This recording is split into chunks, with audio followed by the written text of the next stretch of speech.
अभी जेपी नड्डा लखनऊ आए थे, यही बात कर रहे थे, पार्टी अध्यक्ष तो वही है। परसों हमारी उनकी बात हुई, उन्होंने बुलाया कि कल आओ, हमके खाली नहीं है। परसों हमके नहीं खाली नहीं है, 28 के बाद मिलेंगे। तो ये अच्छी बात है कि मतलब जेपी नड्डा आपको बुला रहे हैं दिल्ली और आप कह रहे हो खाली नहीं हूं मैं।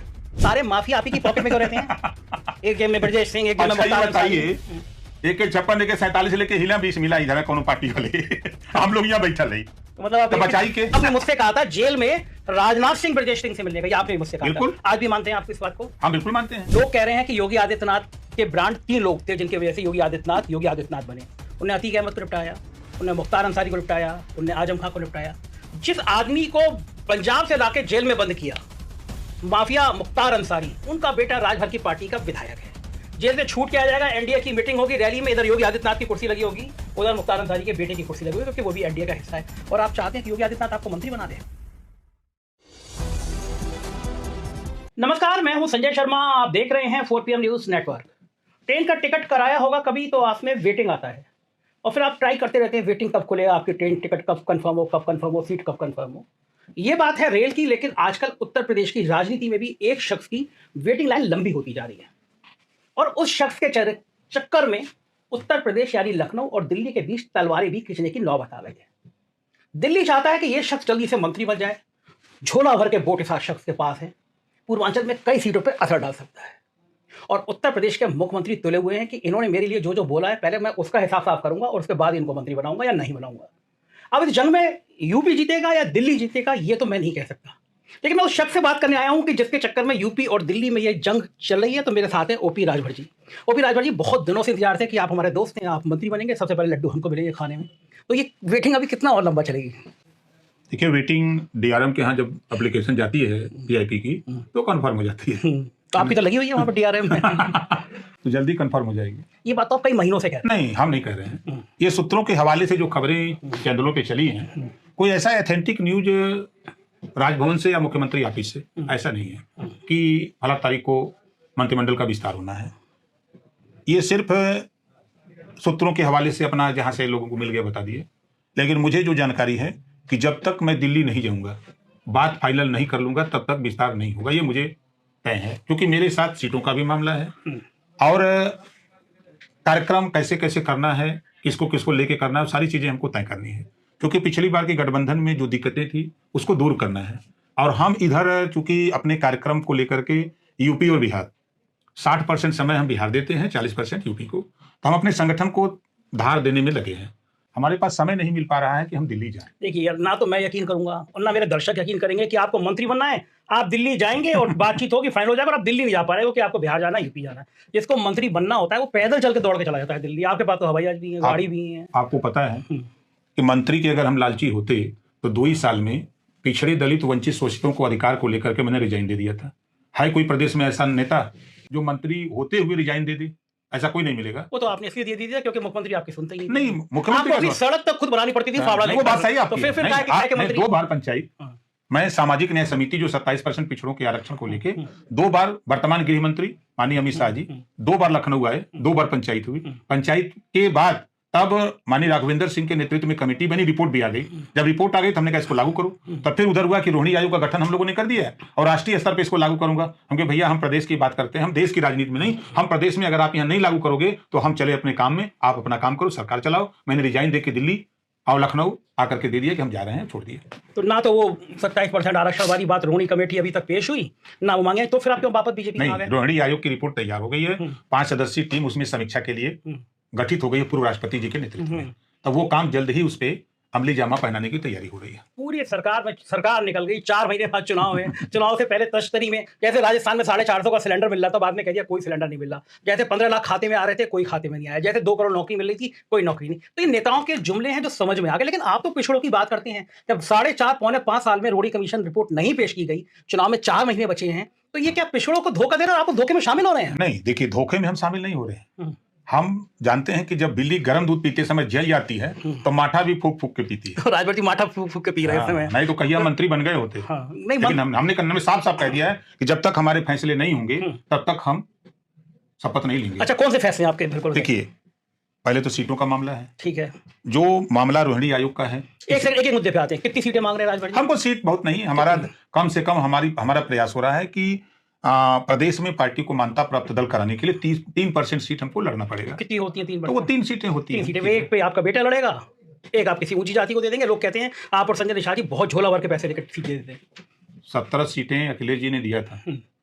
17 सीटें अखिलेश जी ने दिया था। हमारा प्रदेश अध्यक्ष सुनील अर्कबंसी लड़ा था। आप उसको फोन करके पूछिएगा कि 60 से 65 लाख रुपया मैंने उसको दिया था लड़ने के लिए। इतना पैसा है आप पे? है, मांग करके, आप जैसे लोगों से मांग के दिया था। अच्छा।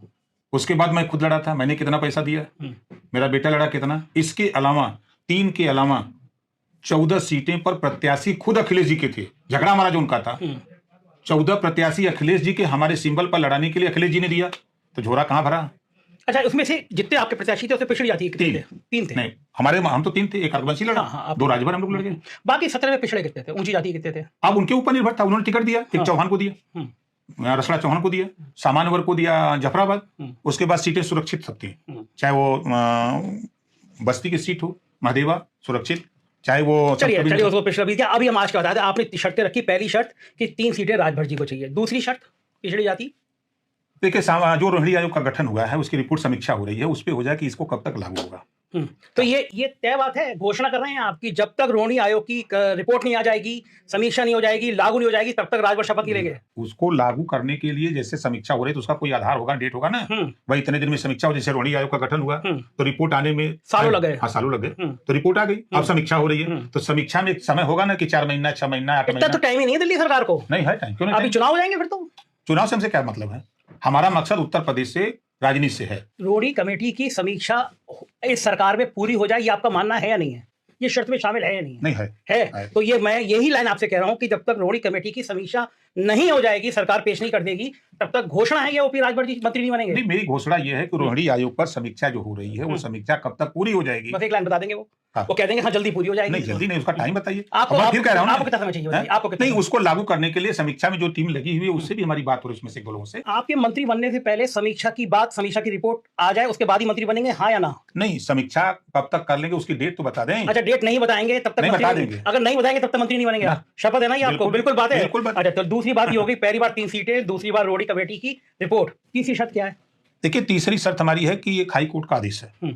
बहु राजभर जाति को अनुसूचित जनजाति में शामिल करने का प्रस्ताव उत्तर प्रदेश सरकार को केंद्र में भेजने के लिए हाई कोर्ट ने एक आदेश दिया है कि उत्तर प्रदेश सरकार चाहे तो इसको भेज सकती है। तो उस पर हमने बात की माननीय मुख्यमंत्री जी से। तो मुख्यमंत्री जी ने सर्वे कराया 17 जिलों का, रिपोर्ट आ गई। फिर उस रिपोर्ट को शोध संस्थान को भेजा गया है। शोध संस्थान उस पर अपना काम कर रहा है। ज्यों वो तैयार हो जाएगी रिपोर्ट तो वो जाएगी समाज कल्याण विभाग को। समाज कल्याण मंत्री से भी मैं मिला, प्रमुख सचिव से भी मिला, वहां शोध संस्थान में भी मैं मिला।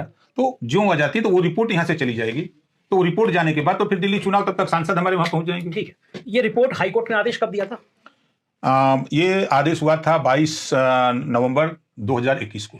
मोटा मोटा 1.5-2 साल हो गए। साल भर तक कोई पहल नहीं किया। मैं कह रहा हूँ कि जब पिछड़ों का मामला आता है तो सरकार शोध संस्थान में भेज देती है, एक कमेटी बना देती है, वो कमेटी ठंडे बस्ते में डाल जाती है। पिछड़ों के बोर्ड चाहिए, पिछड़ों को हक नहीं देना है, वो शोध होता रहेगा, वो समीक्षा होती रहेगी। तब भी ऐसी पार्टी के साथ ओपी राजभर मिल जा रहे हैं जो कि वो शोध कर ले रहा है। नहीं, पिछड़ों के सवाल पे जो आपने सवाल किया, देखिए देश और प्रदेश में जो योजनाएं किसी सरकार में बनती हैं, हम इसी सरकार की बात नहीं, कोई सरकार बनाती है तो वो योजना किसी जाति धर्म के लिए नहीं बनती है। ठीक बात है ना? जैसे इस सरकार ने आयुष्मान कार्ड बनाया तो उसमें ये नहीं लिखा कि संविधान के दायरे में सामान्य वर्ग को देना है और ओबीसी को मत देना। ये चारों वर्ग जो है संविधान में सबके लिए बना। चाहे वो किसान सम्मान निधि का मामला आया, वो पिछड़ा हो चाहे अगड़ा हो चाहे जो भी दलित हो, सबके लिए बनी है। योजनाएं जो बनती हैं सबके लिए, लेकिन वो योजना धरातल पर उनके यहाँ तक कितना पहुंचे ये सबसे बड़ा मामला तय होता है, निर्भर करता है कि सरकार वहां तक पहुंचाने में कितना अपना उपाय लगाती है। ठीक बात है, बिल्कुल सही। एक कहा जाता है कि वक्त जो होता है ना वो हर आदमी को सबक सिखा देता है। तो ओपी राजभर जी जो खुल के बोला करते थे, तीखा बोला करते थे, कब बनूंगा मंत्री, कौन बनाएगा मंत्री, बड़ा संभल के बोल रहे हैं। पहले चैलेंज कर दिया करते थे, मैं इस तारीख तक मंत्री बन जाऊंगा। ऐसा नहीं, देखिए ये गारंटी मैं कह रहा हूँ, जिस दिन विस्तार होगा, जब तक हम दिल्ली नहीं जाएंगे तब तक पहली बात विस्तार नहीं होगा। मेरे साथ ही चलिए दिल्ली कल मिलाते हैं। हम खाली नहीं है ना, हम देखिए मधेपुरा हमारा कार्यक्रम बिहार है, हम इसमें बिहार में घूम रहे हैं। अच्छा राजभर जी, ईमानदारी से बताई दीजिए, मैं फिर वही सवाल कर रहा हूँ, आपके दिल्ली जाते आप मंत्री बन जाएंगे, आपको दावा है? नहीं, बात बगैर बात की। अभी जेपी नड्डा लखनऊ आए थे, यही बात कर रहे थे, पार्टी अध्यक्ष तो वही है। परसों हमारी उनकी बात हुई, उन्होंने बुलाया कि कल आओ, हमके खाली नहीं है। परसों हमके नहीं खाली नहीं है, 28 के बाद मिलेंगे। तो ये अच्छी बात है कि मतलब जेपी नड्डा आपको बुला रहे हैं दिल्ली और आप कह रहे हो खाली नहीं हूं मैं। मैंने कहा खाली नहीं हूं, 28 के बाद मेरी मैं जो आप कह रहे हैं मैं वही मैं कह रहा हूं कि जेपी नड्डा ने कहा दिल्ली और ओपी राजभर ने कह दिया मैं खाली नहीं हूं। ये धमकी है दिल्ली? नहीं, धमकी नहीं। जेपी नड्डा बुला रहे हैं आपको, आप कह रहे हैं मैं, हम वैसे जेपी नड्डा जी वो भी इंसान है, हम भी इंसान है, वो भी राष्ट्रीय अध्यक्ष, हम भी राष्ट्रीय अध्यक्ष हैं। ये बात हुई बराबरी, ये बात हुई बराबरी की। अब भाई पुराने वाले ओपी राजभर वाले स्टाइल में है कि मतलब बात यहाँ बराबरी की है। अब ओपी राजभर को बराबर के स्तर पे बैठ के बात करनी है, यही मतलब है ना। देखिए, जब भी आप तमाम विरोधी आरोप लगाते हैं ना, आपने देखा जब से हम एनडीए में शामिल हुए हैं तो कोई भी कार्यक्रम होता है तो एक समय था कि चेयर नहीं लगती थी, लेकिन आज चेयर चाहे राष्ट्रीय अध्यक्ष हो, चाहे प्रदेश अध्यक्ष हो, चाहे मुख्यमंत्री हो, वह दलों की चेयर लगती है। इससे खुश हो गया? नहीं, हम खुश नहीं हैं, इतने खुश हो गए? इतने से हम खुश नहीं हैं। मतलब जो विसंगति थी उस विसंगति में बदलाव आया। बदलाव क्यों आया भाई? हमको जागरूकता हुई ना कि मेरा कद कहाँ है, मुझे कहाँ बैठना चाहिए। पहले नहीं थी। नहीं, जब भाई देखिए, मैं फिर कह रहा हूं कि जब दुल्हन पहली बार ससुराल आती है तो समझ ही नहीं पाती है कि कहाँ किचन है, कहाँ बेडरूम है। जब उसको बताया जाता है तब वो सीखती है ना। तो ये आप जब मंत्री थे तो आप पहली दुल्हन के रूप में थे या अखिलेश यादव के संग थे तो पहली दुल्हन के रूप में थे? पहली बार नहीं, जब मैं पहली बार मंत्री बना तो तब मुझे जब जानकारी हुई, तब फिर आपने 2 साल देखा हम अपने अधिकार से कभी पीछे हटे हो। गदर काट दिया था आपने? नहीं, गदर नहीं हम काटते, हम हक के लिए लड़ते हैं। देखिए, हम पिछड़े समाज के लिए, चाहे शोषित वंचित समाज के लिए, चाहे कोई वर्ग हो जो कमजोर है, उसके लिए हम बराबर मुख्यमंत्री जी से हम लड़ते रहे। विभाग मुझे मिला, अपने विभाग में धन के लिए लड़ते रहे। योजनाएं जो बनाई जाती हैं उन लोगों को देने के लिए, लाभ पहुंचाने के लिए, उसके लिए लड़ते रहे। 2 साल हमारा संघर्ष कोई नकार सकता है? और सदन में हम चाहे अखिलेश जी के साथ रहें, चाहे भाजपा के साथ रहें, बोलते थे हम हमेशा सदन से लेकर सड़क तक बोलते हैं, आज भी बोलते हैं।